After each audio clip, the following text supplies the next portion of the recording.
ako'y isang mabuting Pilipino. Minamahal ko ang bayan ko.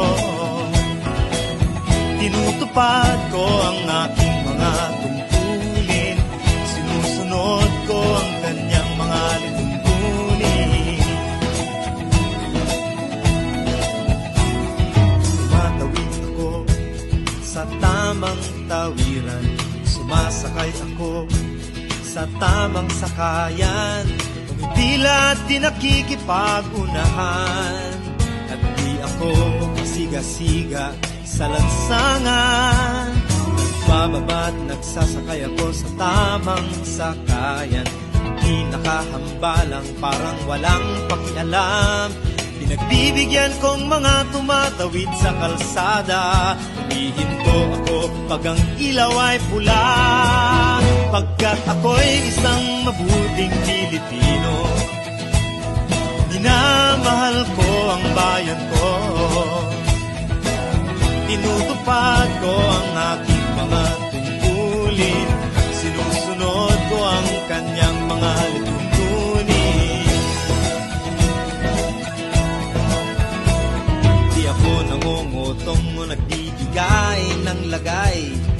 Tiket lamang ang tinatanggap kong binibigay.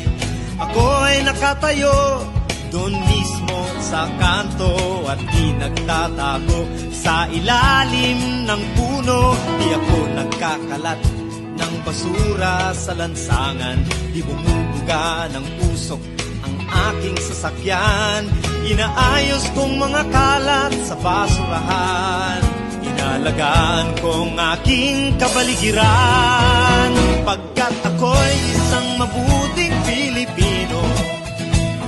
Minamahal ko ang bayan ko. Tinutupad ko ang aking mga tungkulin. Sinusunod ko ang kanyang mga lituntunin. Lagi akong nakikinig sa aking mga magulang. Kaya't pag-aaral ay aking pinagbubutihan. Di ako gumagamit ng bawal na gamot. O kaya'y tumatambay at sa eskwela'y di pumapasok. Pinagtatanggol ko ang aking karangalan. Pagkat ito lamang ang tangi kong kayamanan.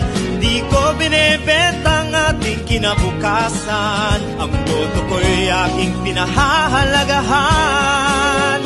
Pagkat ako'y isang mabuting Pilipino. Minamahal ko ang bayan ko. Ako'y isang tapat at totoong lingkod ng bayan. Pabor o lagay ay di ko pinapayagan. Tapat ang serbisyo ko sa mamamayan. Di ko binubulsa ang pera ng bayan. Pinagtatanggol ko ang mamamayang Pilipino. Mga karapatan nila'y kinikilala ko. Ginagalang ko ang aking kapwa-tao. Pinaglalaban kong dangal ng bayan ko. Pagkat ako'y isang mabuting Pilipino. Minamahal ko ang bayan ko.